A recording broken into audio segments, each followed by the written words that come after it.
There is no way to explain how I feel right now. Proud and humbled are two adjectives that come to mind. I remember back in the 6th grade how I felt.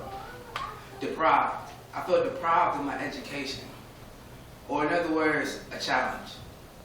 All I knew in the 5th grade was I was going to grow up and I was going to become a superstar athlete. A typical black young adolescent's dream. It wasn't until I came to Eprep that I woke up into reality. You wouldn't believe the look on my face when I was told I had to repeat the 6th grade in order to attend entrepreneurship preparatory school. The fact that we had to wear ties and I didn't even know what a blazer was completely blew my mind in many different directions. Who would have thought that now I'm the same young man who can now walk the streets of downtown Cleveland without his Eprep tie? Asked my head at school, Mr. McBride. It got to a point where leaving school, he had to check to see if I still had my tie on. I couldn't help it. My tie gave me a sense of maturity or intellect. If I were to ask each and every one of you parents how you felt about your child right now, I guarantee most of you would say proud or happy. And that's understandable because I'm 100% sure my parents feel the same way about me. But the fact of the matter is, your child didn't stay at the school until 7 or 8 o'clock p.m. making packets, grade papers, and/or planning tests. The teachers did. Your child didn't mail out his or her applications, transcripts, and write recommendations for the high-performing high schools they will be attending next fall. Ms. Ashford did. Your child didn't get ready for high school by themselves. Their mentors helped them. Your child didn't give themselves an extra snack or two when they were still hungry. Ms. Holloway did. There's so much credit for our success to be given out. And parents, if you truly understand what I'm saying, you will go after graduation and hug every teacher, staff, mentor, etc., just as tightly as you would your own son or daughter. My story at Eprep is the same as most of my peers in cap and gown. 6th grade was a real eye-opener for me. There was no teacher to give me a break. There was no easy way out. 7th grade came with a lot of drama. And getting caught up in what everybody was into or what everybody said about me eventually got me in trouble on multiple occasions. I'm the type of person to be cool with everybody, and I thought that gave me an advantage.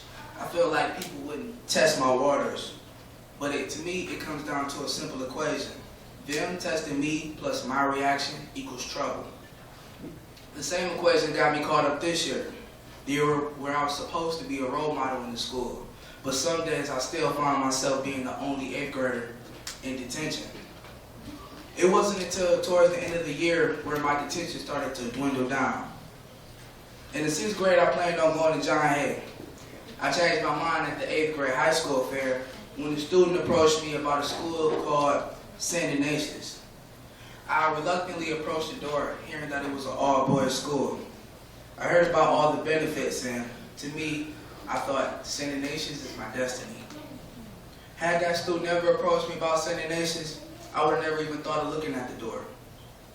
So I applied to Ignatius, and I also applied to St. Edward's, which is another school I heard about. In my head, I heard doubts.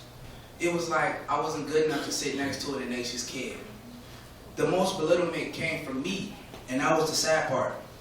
I remember vividly when Ms. Ashford, our high school placement coordinator, sat me down and told me specifically to pick some more realistic schools because St. Ignatius and St. Ed's were very difficult schools to get into. I felt a chip on my shoulder start to grow. Ms. DeAndrea, my reading teacher, also told me that if I wanted to get to Ignatius, my behavior would have to change. I felt that chip getting bigger and bigger. After Ms. DeAndrea and Ms. Ashford gave me my reality check, I realized they didn't bring me down. They actually lifted me up. The thought that I need to prove everybody wrong popped up in my mind. My confidence and self-esteem was boosted. I am good enough to sit next to any kid that got accepted into Ignatius, black or white, rich or poor.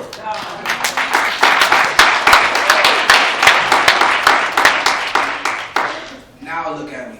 Next fall, I will be attending one of the most prestigious high schools in America, and that school is St. Ignatius High School.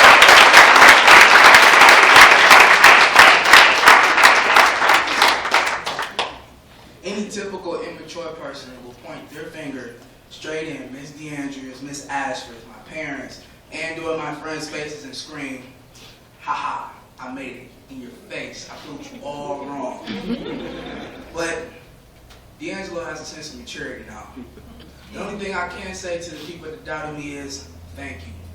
There is no better way to put it. I pushed through all the obstacles, but what I failed to realize is the biggest obstacle I had to face was myself. Had I not been told I would never make it, or I needed to become more realistic, I would have never tried as hard, and I would have never overcome that huge obstacle, which was myself. Through the realization of the 8th grade year, I came up with the quote, and I hope to use this quote with future children. Underestimation is the best kind of motivation.